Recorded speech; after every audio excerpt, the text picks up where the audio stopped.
On débute le bulletin de nouvelles de cette semaine en vous parlant du système de transport collectif de la Côte-de-Beaupré, Plus Mobile, qui s'est associé dernièrement au train de Charlevoix. En effet, pour la première fois cet été, un système d'autobus fera la navette entre le Vieux-Québec et les Chutes-Montmorency. Et vous l'aurez deviné, ce système sera offert par Plus Mobile. Voici mon reportage à ce sujet. C'est un bel ajout. L'an dernier, on avait une entente avec Réseau Charlevoix pour le train de Charlevoix qui permettait aux détenteurs de laissez-passer mensuels de prendre le train entre la gare de Sainte-Anne-de-Beaupré et la gare du Parc de la Chute. Puis l'annonce de cette année permet d'avoir un autobus, une navette qui attend l'arrivée du train. Les gens montent à bord, puis ils s'en vont en direction de Québec. On a 3 arrêts, Place Diouville, gare du Palais, puis dans le coin du terminus Beauport. Donc on ajoute le lien qui manquait avant la ville de Québec. Et vous mentionnez, ça, c'est une formule qui est gagnante non seulement pour les touristes, mais aussi pour les résidents de la Côte-de-Beaupré. Bien évidemment, ça permet justement de favoriser la mobilité durable des gens de la région.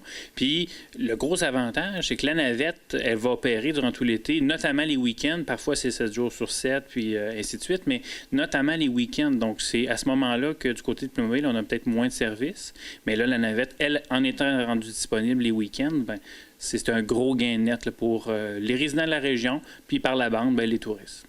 Et j'imagine, là, avec 32 000 visiteurs l'an dernier dans le train de Charlevoix, j'imagine que ça va affecter l'achalandage. Êtes-vous prêt pour ça? Ben oui, c'est sûr que ce ne sera pas nécessairement les 32 000 personnes, mais à chacun des départs, il va y avoir un véhicule de 25 places là, qui va arriver au train puis ou qui va repartir une fois qu'il va être arrivé. Donc, on va. C'est un test, hein, c'est la première année qu'on l'essaie, puis on s'ajustera en fil de route là, si jamais il y a besoin de le faire. Puis aussi, l'avantage, c'est que tout ça, c'est à un prix modique aussi, là. Effectivement, ceux qui ont des laissez-passer mensuels, bien, il n'y a pas de coût supplémentaire. Ils montent le laissez-passer comme ils le font en ce moment dans l'autobus. Et pour des gens qui le prendraient à l'unité, bien, il y aura un coût 5 aller, 5 retour s'ils payent directement dans l'autobus en argent comptant. Sinon, il y a toujours les billets à 4,50 si on en achète 10. Donc, ça revient un petit peu moins dispendieux. Et comment en êtes-vous arrivé à une collaboration avec le train de Charlevoix? J'imagine que c'était naturel, que ça s'est imposé tout seul. Bien, ça fait plusieurs années qu'on a commencé à travailler avec eux autres. On a plusieurs dossiers aussi qu'on travaille avec eux. Pour nous, on cherche à optimiser les services de transport qu'il y a déjà en place. Le train, il traverse toute la côte de Beaupré. C'était naturel qu'on travaille avec eux.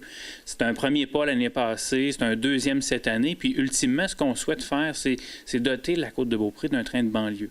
Il y a d'autres étapes à franchir, mais on avance tranquillement, puis on progresse, puis c'est toujours de plus en plus intéressant pour le citoyen. J'imagine pour un projet d'envergure comme un train de banlieue, c'est important justement de ne pas sauter d'étape et pas d'aller trop vite, justement, là. Bien, effectivement, tu sais, faut jamais brûler d'étape, puis on est pas mal un adepte de la théorie des petits pas. On va avancer tranquillement, mais on va avancer pour s'assurer que le produit fini soit parfait. Et c'est pas la seule initiative que vous allez faire cet été. Je pense que vous allez bonifier vos services durant le Festival d'été de Québec. Est-ce que c'est exact? Tout à fait. Depuis plusieurs années, on offrait une navette pour le festival d'été les vendredis, samedis et dimanches du festival. Donc, ça donnait plus ou moins 2 week-ends. Puis la demande venait souvent de dire, bien, ça serait le fun, ça soit tous les jours du festival. Cette année, 2017, c'est là qu'on commence. C'est le 50e en même temps du festival d'été. Donc, tous les jours du festival, il y aura un départ de chacune des MRC, donc autant sur la côte qu'à l'île d'Orléans, vers les 18 heures.